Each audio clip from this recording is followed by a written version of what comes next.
whose speech is titled Mentoring, the only GPS I had in the Netherlands.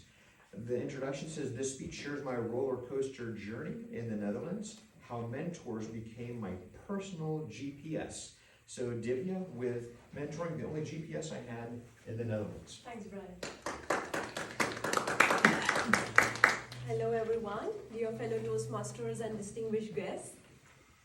In November 2018, when I had just landed in the Netherlands as a fresh graduate on my third international project, after conquering challenges with my first 2 international projects in Germany and Denmark, I thought I got this. I was full of dreams and ambitions to change the world. You could compare me to Emily in Paris, except fewer croissants and more logistical chaos. I could quickly see myself climbing the corporate ladder, changing the world, and looking absolutely fabulous while doing it. Little did I know that only ladder I would be climbing is into a truck with logistics team. I had my ups, I had my downs. Also, let's just say I had few sideways as well. One of the first few things my boss said, Divya, you need to go out there in the field, see the customers, understand our logistics. And when I say in the field, means into a truck. There I was, sitting into a truck, bouncing along the dirt roads, thinking, this is what I had imagined when I said I want a hands-on job. Thankfully, I had my mentors to keep me on track, literally and figuratively.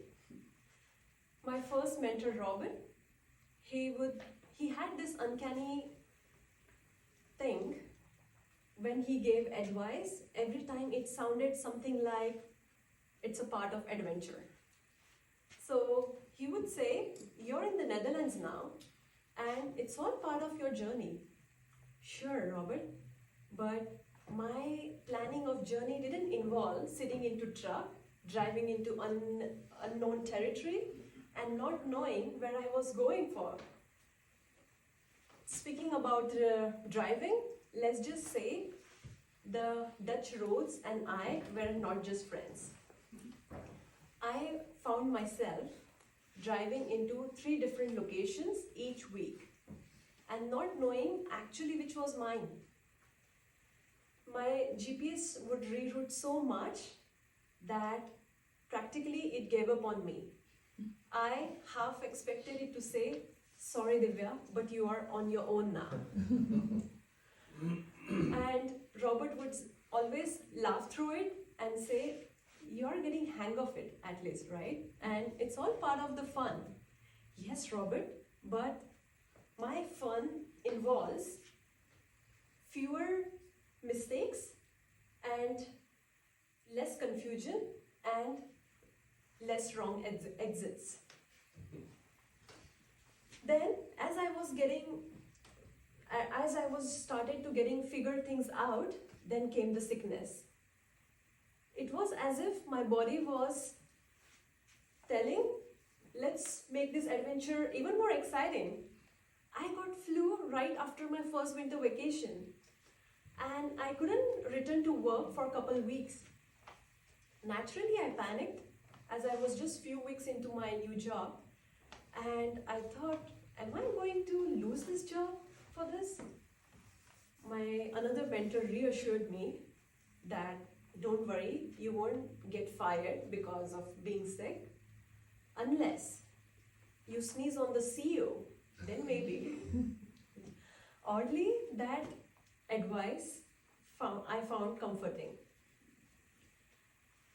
But the real adventure came when I was almost falsely diagnosed with tuberculosis. Yes, TB. On one hand, I was dreaming about changing the world, and the next thing I was worrying about staying in the country. My ambition turned into, will I get deported? Which was faster to say than passport control. And my mentor joked about it, that at least you would have great story for your next speech. Yes, that was not the storyline I was hoping for. Luckily, I had my mentor stepped into and guide me through all the medical and the immigration nightmare, and assured me that I won't be sent back packing. So let me tell you, this was not the roller coaster ride I had signed up for. Through all these challenges, while driving into a truck along the bouncing roads, or aimlessly driving into 3 locations not knowing which was mine, or almost getting falsely deported, I had my mentors staying me on track and helping me in all this chaos like a personal GPS. When I look back at all of it, I laugh at all. And though my journey wasn't smooth or glamorous like Emily in Paris, my mentors taught me that it's okay to have not figured it out all. As long as you have someone to take you with you and laugh with you when something goes wrong, or keep you from getting deported, you're fine. Thank you for listening to me tonight.